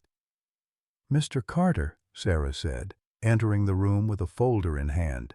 "Agent Morris needs to speak with you about formal proceedings." Carter nodded wearily. "I expected as much. Are they taking me in?" "Not yet," Sarah replied. "He wants to interview you here first. I think Sasha's passing might have affected him more than he's letting on." James watched Carter's reaction, a flicker of surprise, followed by a sad understanding. "Death has a way of cutting through bureaucracy," he said quietly. "Even the death of a tiger cub." As Carter stepped outside to speak with Morris, James moved to check on the cubs. Maya batted playfully at his hand when he reached toward her, a small growl emerging from her tiny body. "She's got spirit," Emily observed, managing a small smile despite her obvious fatigue. "A fighter, like her sister was." "Will they make it?" James asked, needing reassurance after the night's loss. Emily nodded. "Barring any unexpected complications, yes. They're showing all the signs of recovery now. Their blood work is improving, they're eating well, and they're beginning to play. All good indicators." "And what happens to them after they recover? Where do they go?" "That's the million-dollar question," Emily sighed. "Under normal circumstances, they'd be sent to a specialized wildlife facility that deals with confiscated animals. The problem is those facilities are often underfunded and overcrowded, which is exactly why Carter took matters into his own hands in the first place," James realized. "Exactly. It's a broken system." Emily checked Raj's temperature, nodding with satisfaction at the result. "The cruel irony is that by trying to bypass that broken system to get them better care, Carter may have ensured they end up in exactly the kind of facility he was trying to avoid." James frowned, troubled by this potential outcome. "There must be alternatives." "There are some excellent sanctuaries," Emily acknowledged, "places where they could live out their lives with proper space, enrichment, and care. But those spots are limited and highly sought after.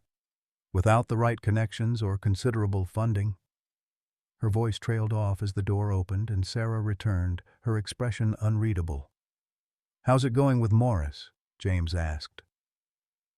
"Something's happened," Sarah said, her professional facade slipping to reveal genuine confusion.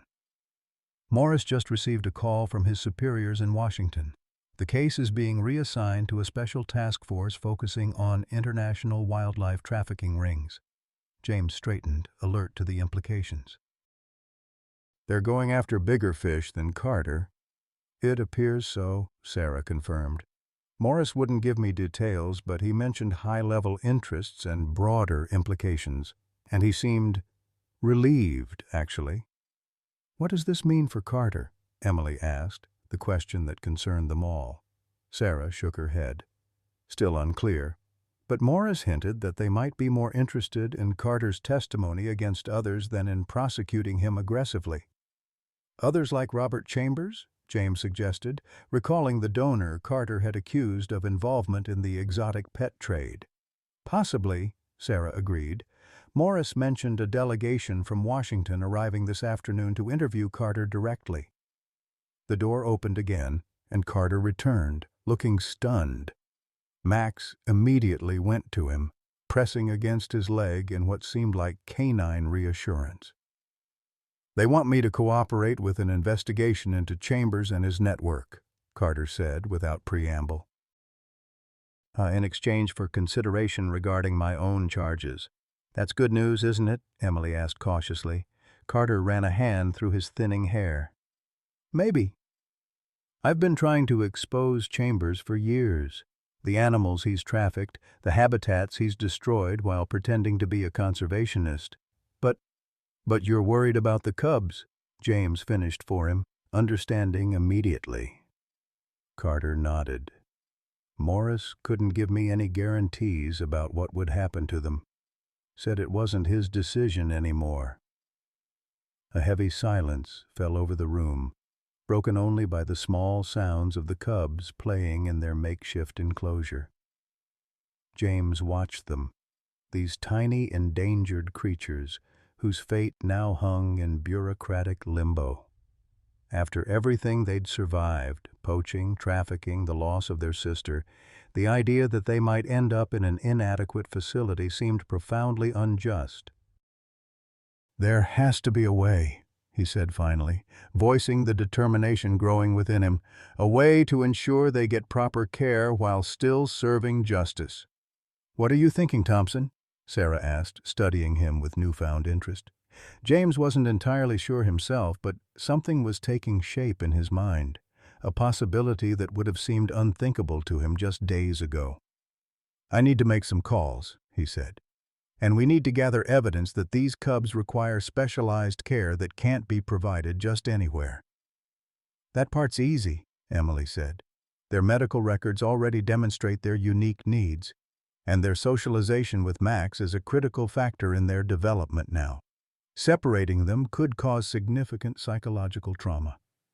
"Max?"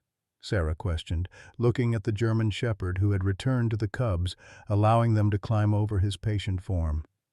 "Yes," Emily confirmed. "The bond they've formed is remarkable and psychologically significant. In wildlife rehabilitation, we call it imprinting. These cubs now associate Max with safety, comfort, and family. Disrupting that bond at this vulnerable stage could have serious consequences for their development." James nodded, a plan crystallizing. "Document everything. Their interactions with Max, their specific medical needs, the specialized care you've been providing. We're going to build a case that the best interests of these endangered animals require a particular placement." "But where?" Carter asked, hope and skepticism warring in his voice. "I'm working on that," James replied. "Sarah, I need access to your office for some private calls." Sarah raised an eyebrow but nodded. "Of course."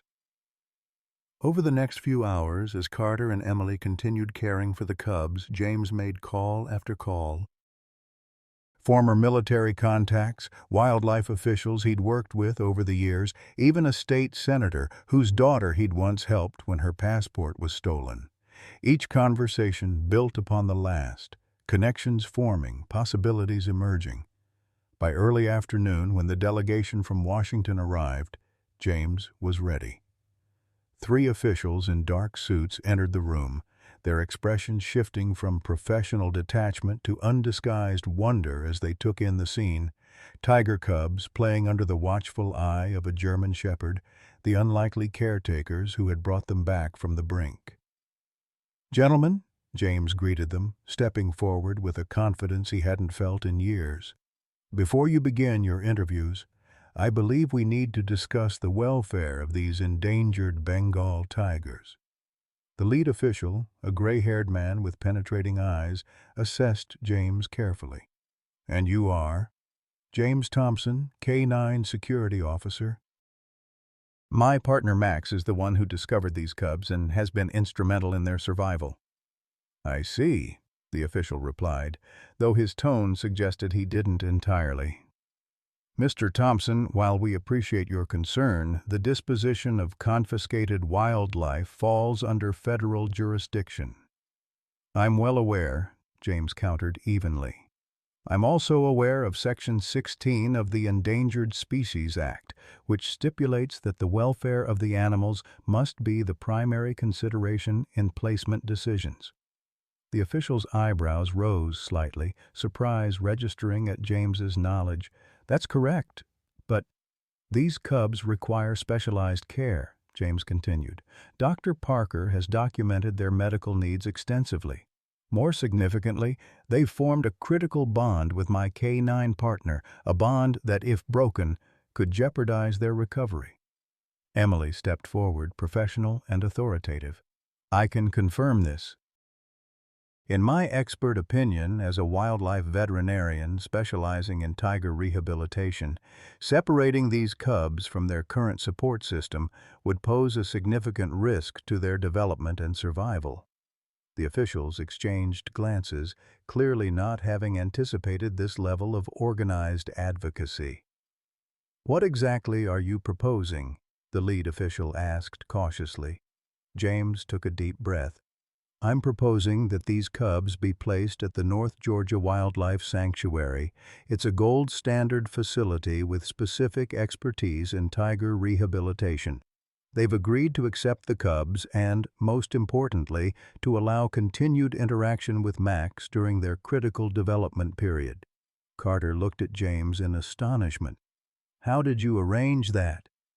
"North Georgia is one of the best sanctuaries in the country. They have a 2-year waiting list. Let's just say I called in every favor I've accumulated in 30 years of service," James replied. "And it seems the story of a German shepherd saving tiger cubs has opened a few doors." The lead official frowned. "This is highly irregular."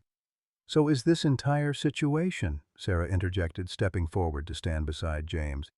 "But if we're truly prioritizing the welfare of an endangered species, then the best placement should take precedence over standard procedure." The officials conferred quietly among themselves. Then the leader turned back to James. "We would need extensive documentation and guarantees. And there's still the matter of Mr. Carter's legal situation." "Which brings me to my second proposal," James said, glancing at Carter. "Mr. Carter possesses invaluable knowledge about these cubs and about the trafficking network you're investigating. His testimony against Robert Chambers could be crucial to your case." "We're aware of that," the official acknowledged.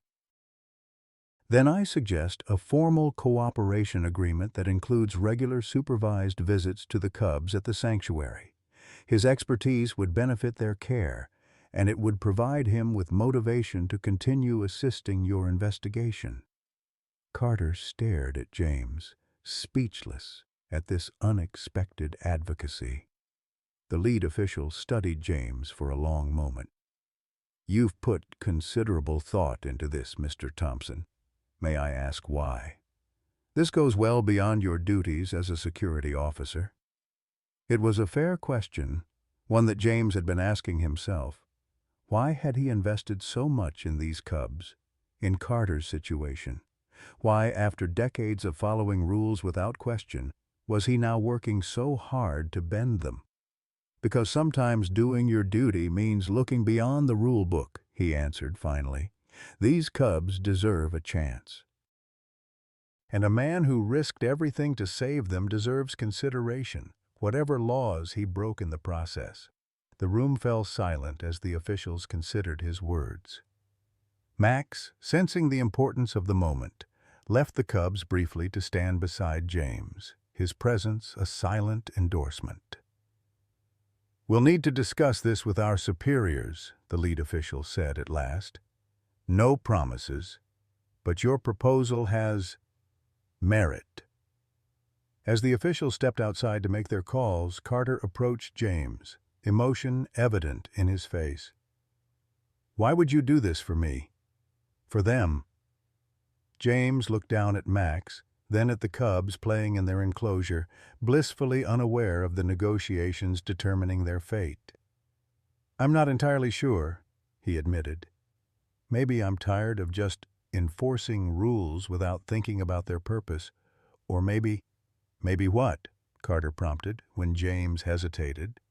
"Maybe watching Max with those cubs reminded me that compassion isn't a weakness. It's the whole point." Sarah, overhearing, nodded with unexpected understanding. "My husband used to say something similar.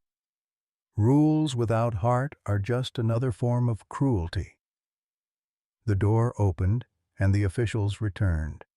Their expressions gave nothing away as they addressed the room. "After consultation with the director," the lead official announced, "we have provisional approval for the placement of the tiger cubs at North Georgia Wildlife Sanctuary, contingent on proper documentation and monitoring protocols." Emily let out a small sound of relief, quickly composing herself back to professional demeanor. "And regarding Mr. Carter," the official continued, turning to address him directly, "we are prepared to offer a cooperation agreement in exchange for your full testimony and ongoing assistance with our investigation into Robert Chambers and his network." "Terms?" Carter asked, hardly daring to hope. "Reduced charges, probation rather than incarceration, and as Mr. Thompson suggested, supervised visitation rights to continue assisting with the cubs' care." The official's stern expression softened slightly. "The loss of the smallest cub was unfortunate. Your efforts to save these animals, while legally problematic, have been noted." Carter closed his eyes briefly, overwhelmed. "Thank you," he managed. "I'll cooperate fully." As the officials began outlining the next steps, James felt a profound sense of rightness settle over him. The system hadn't been abandoned, but it had been nudged toward compassion rather than rigid enforcement. The cubs would receive the care they needed. Carter would face consequences for his actions, but not lose the purpose that drove him. And somewhere in the process, James Thompson had rediscovered something vital in himself. Max returned to the cubs, settling beside them with the patience that had characterized his vigil from the beginning. As James watched his partner, this extraordinary dog who had set everything in motion with his insistence on investigating a single suitcase, he felt a certainty that had been missing for years. The retirement papers would remain unsigned, at least for now. There was too much important work still to be done, too many moments where experience tempered with compassion might make all the difference. And besides, Max clearly had no intention of retiring, not when there were tiger cubs who needed him. "You know," Sarah said quietly, coming to stand beside him, "in all my years at this airport, I've never seen anything quite like this. A German shepherd adopting tiger cubs, a by-the-book security officer arguing for exceptions, a wildlife smuggler who might be the hero of the story." She shook her head in wonder. "It changes how you see things."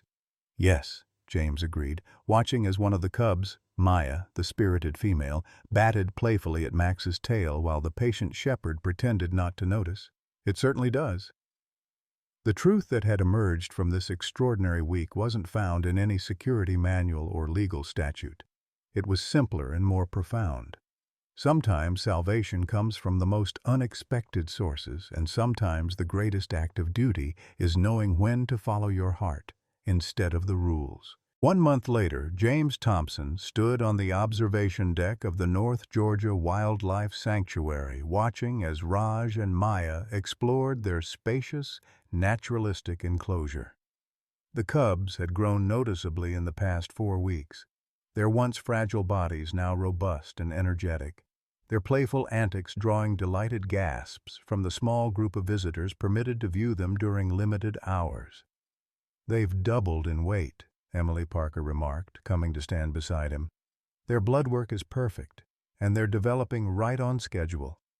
She smiled, the shadows that had haunted her eyes during those critical days at the airport now replaced by professional satisfaction. "By any standard, this is a remarkable success story." "Thanks to you," James acknowledged, watching as Maya pounced on a specially designed enrichment toy, while Raj stalked a butterfly that had ventured into their enclosure. Emily shook her head. "Thanks to all of us. And especially to Max." As if on cue, the German Shepherd shifted at James's side, his attention never wavering from the tiger cubs. Though no longer their constant companion, Max visited the sanctuary 3 times a week, part of the carefully designed transition plan that Emily had created. The cubs still recognized him, rushing to the safety fence whenever he appeared, chirping and chuffing in greeting. "Has anyone ever told you that you have the most extraordinary dog in the state of Georgia?" Emily asked, a smile softening her professional demeanor. "Only about 100 times since this all began," James replied with a chuckle. The media attention had been intense. "Hero Dog Saves Endangered Tigers" had played on every news channel, complete with footage from the airport security cameras showing Max's determined focus on the suitcase. The resulting publicity had brought an unexpected flood of donations to the sanctuary, funding not only Raj and Maya's care, but improvements for all their rescued animals. Sarah Mitchell approached, carrying a folder of documents. At 60, with her silver-streaked hair now worn in a looser, more flattering style, she looked younger somehow, as if the events of the past month had lifted a weight from her shoulders. "The final paperwork from Fish and Wildlife," she announced, handing the folder to Emily. "Official transfer of custody to the sanctuary with all the special provisions we requested." "Including the visitation schedule for Max?" James confirmed. Sarah nodded. "Everything exactly as we outlined." "Seems your persuasive abilities extend beyond dog handling, Thompson." James smiled at the gentle teasing. His relationship with Sarah had evolved since their shared vigil over the cubs, not romance, but a deeper friendship built on mutual respect and the recognition of kindred spirits who had perhaps hidden their true selves behind professional facades for too long. "Any word on Carter?" Emily asked, the question they were all wondering. "His testimony to the grand jury concluded yesterday," Sarah reported. "According to my contact at Justice, it was extraordinarily detailed and compelling. The indictments against Chambers and 3 of his associates should be announced next week." James felt a surge of satisfaction.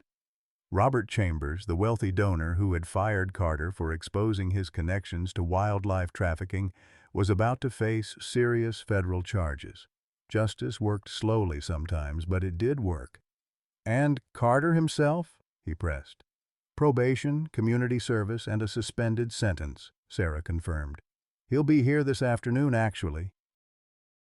The judge approved his request to fulfill his community service hours working with the educational program here at the sanctuary. Emily smiled at this news. "Perfect. These cubs trust him, and his knowledge will be invaluable for their ongoing care." They watched as Raj attempted to climb a small tree in the enclosure, his growing strength and coordination impressive for a cub not yet 3 months old. Maya, Ever the adventurer had already mastered the climb and sat on a low branch, batting at her brother's efforts. "Have you thought any more about my offer?" Emily asked, turning to James with an expression of barely concealed hope. The offer had come 2 weeks earlier, a proposal for James to join the sanctuary's security team after his retirement from the airport, with special responsibility for developing a K-9 program to detect wildlife trafficking. The idea had taken him by surprise, though in retrospect, it seemed almost inevitable. "I have," James acknowledged. "And I think Max has made the decision for both of us." He nodded toward his partner, whose attention remained fixed on the tiger cubs, his entire demeanor conveying protection and care. "He's found his calling. Who am I to stand in his way?" Emily's face lit up. "So you'll do it? You'll join us?" "Once my notice period at the airport is finished, yes," James confirmed. "Though I suspect I'll be taking direction from Max most of the time. He seems to have a natural gift for this work." Sarah shook her head in amused disbelief. James Thompson, following his dog into a second career in wildlife protection. If someone had told me this 6 weeks ago, I'd have said they were delusional.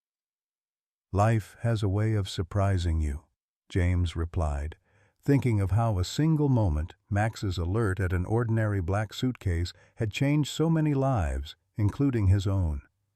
The retirement he'd been counting down to, with its empty days and purposeless routine, no longer held any appeal.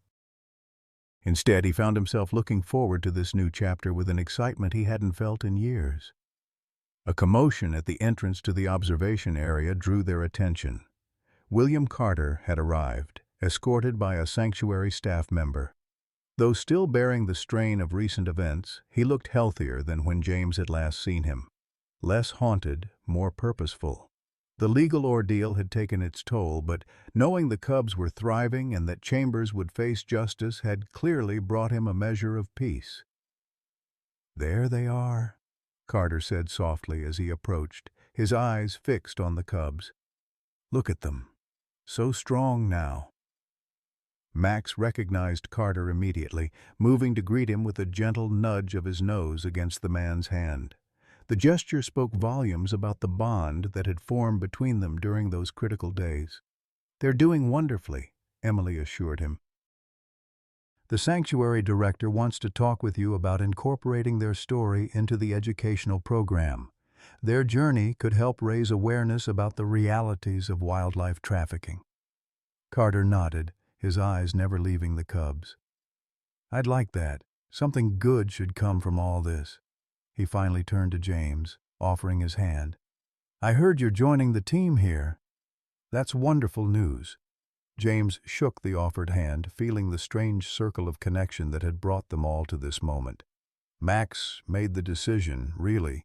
He seems to have found his purpose in protecting wildlife.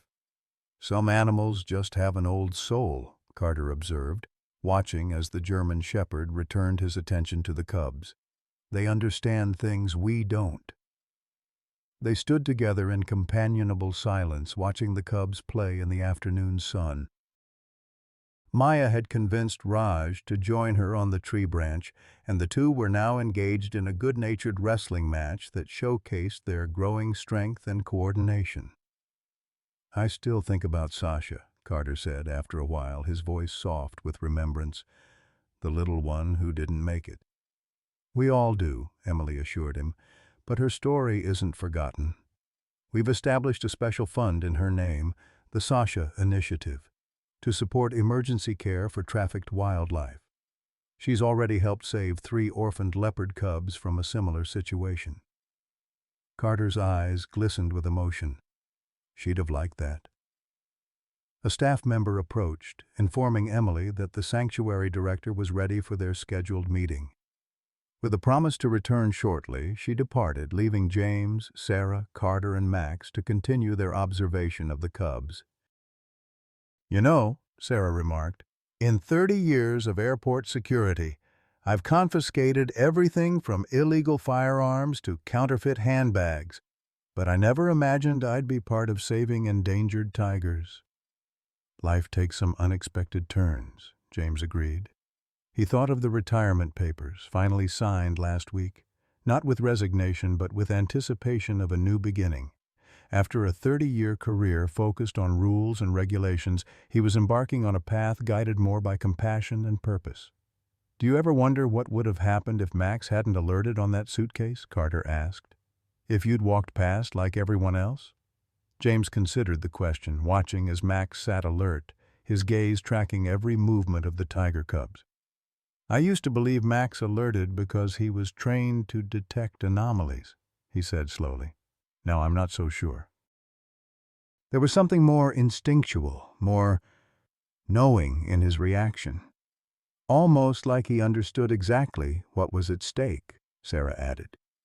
"Maybe he did," Carter suggested. "Animals often sense things we don't." The afternoon light cast long shadows across the sanctuary grounds as they continued their vigil, each lost in their own reflections on the extraordinary chain of events that had brought them together. For James, the past month had reshaped his understanding of duty and purpose.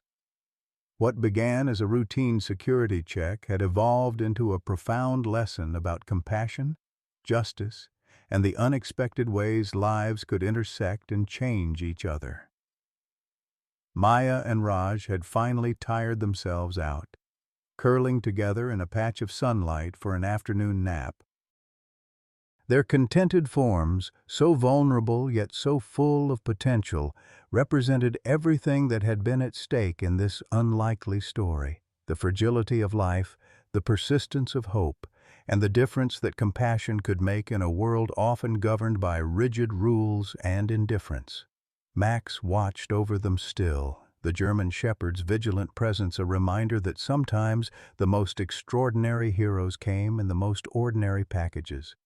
He had begun this journey simply doing what came naturally to him, following his instincts, protecting the vulnerable, and in doing so had awakened something similar in the humans around him.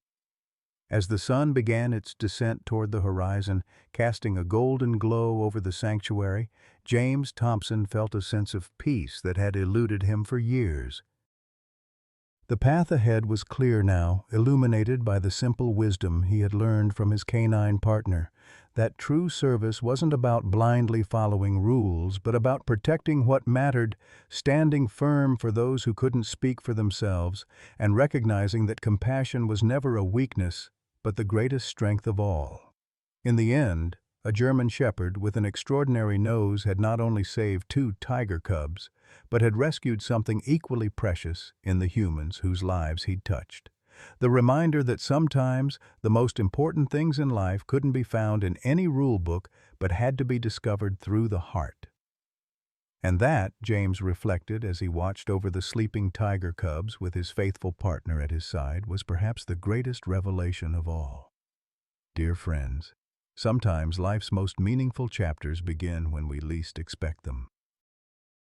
Like James Thompson, many of us reach a point where retirement looms not as an adventure, but as an empty horizon. Then something extraordinary happens that awakens what we've forgotten: our capacity for compassion, purpose, and new beginnings.